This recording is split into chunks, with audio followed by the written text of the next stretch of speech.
Well, welcome back. Public Protector Busisiwe Mkhwebane has served Public Enterprises Minister Pravin Gordhan with a second subpoena. This is in relation to an investigative unit at SARS. Now, Gordhan has been given until the 23rd of April to respond. So for more details on this, I'm joined on the line now by Gordhan's lawyer, Tebogo Malachi. Tebogo, what do you have to say to this second subpoena, especially considering the fact that, the Office actually of the Public Protector investigated this in 2014 and no conclusive evidence could be found around the illegalities of this very same SARS investigative unit? Evening, Faith, and to the viewers. Indeed so. The investigation into this investigative unit, high-risk investigation unit, was conducted by the previous Public Protector in 2014. Interrogatories of this nature were sent out and responded to.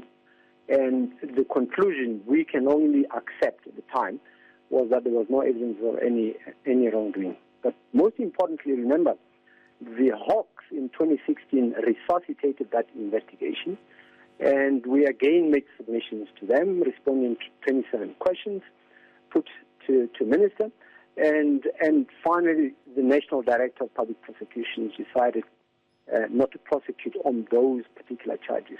And more recently, Justice Nugent submitted a report 11 December 2018 to the President, and one of the findings in that report was that there is no merit to these complaints. And to our mind, it baffles the mind why we must deal with this matter. So, in that case, given the fact that it appears as though this issue around Pravin Gordhan's involvement in this rogue unit seems to keep on rearing its ugly head up, could it possibly be that, number one, where there's smoke, there's fire, and therefore different institutions are trying to get to the bottom of this SARS investigative unit, including the involvement of the minister? Or, in your opinion, could it be that, in fact, it's a witch hunt at this particular stage in terms of trying to implicate Pravin Gordhan in matters where there is no foundation and basis for it?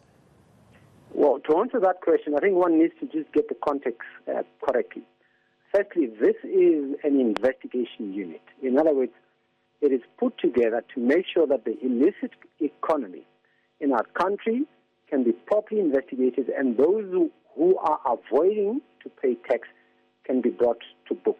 So that's the sole intention of that unit. So it does exactly what SARS is expected to do. That's the first point. And secondly, it is born out of a State of the Nation address of President Mbeki on 9 February 2007. So when you look at all of these investigative processes that have already taken place, one would have expected that all of them having concluded that there is no wrongdoing, that at this point in time, ministers shouldn't be facing a process of this nature. That's what one would expect. So you can call it, in journalistic terms, what you call it. All we're saying is it raises concerns on the part of our client, which we will be carefully considering in terms of what remedies does he have. Subjected to 3 different processes which arrived at a negative, nothing wrong done. Well, the Public Protector has given the Minister, Pravin Gordhan, until the 23rd of April to actually respond to the subpoena. What would your response be? Well, we've got concerns around the date. We're heading into Easter weekend.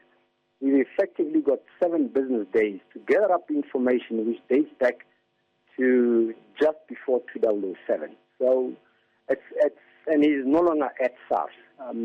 We think we'll have challenges meeting that deadline, and we will engage with the Office of the Public Protector in that respect. And secondly, he's taking counsel from us on whether this process, which is effectively a forced process, is something that he should be complying with or considering other remedies in relation thereto.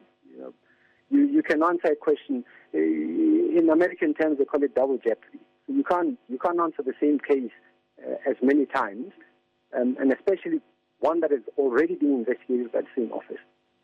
Well, on the other side of it, Tebogo, you can't answer to the same case so many times, but one would wonder, and this is not even as a journalist, I'm not even asking you this as a journalist, I'm just asking you as a South African who has to witness this being tabled against the minister, that why is it that it appears as though this issue, this particular case of the SARS investigative unit, as well as the minister's involvement in it, keeps rearing its ugly head? Why is it that we've got the Hawks investigating it? Why is it that the Public Protector investigated it in 2014? Why are you having the subpoena right now by the current Public Protector, giving you guys until the 23rd of April? Why is it, if everything is so above board, why does it appear as though it just refuses to go away?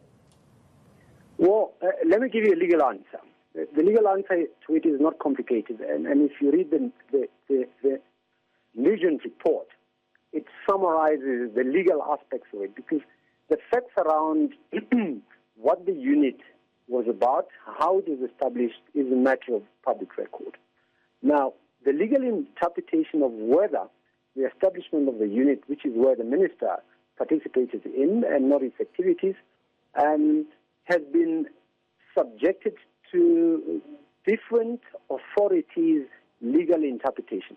It's not what I say as his lawyer. It is what the previous Public Protector has found, no wrongdoing. It is what the National Director of Public Prosecutions has found. It's what Justice Nugent has found. Now, with all of that in mind, it begs the question indeed that is just put to me. Why is it rearing its ugly head? To our mind, the facts and the legal position in relation thereto is fairly straightforward. Did the unit constitute an intelligence capacity which contravened the law or not? And our advice to the minister has been no, and the Nugent report, Justice Nugent's report, clearly says so. So to be re-debating the very same issue that has been deliberated on by three different authorities is, as I say, is quite difficult for us to fathom. Well, Tebogo, we're going to leave our conversation there. Thank you so much for joining us on Newsnight this evening. And that was Minister Pravin Gordhan's lawyer, Tebogo Malachi, giving us the latest in terms of that subpoena by the Public Protector. Is expected to respond by the 23rd of April. Well,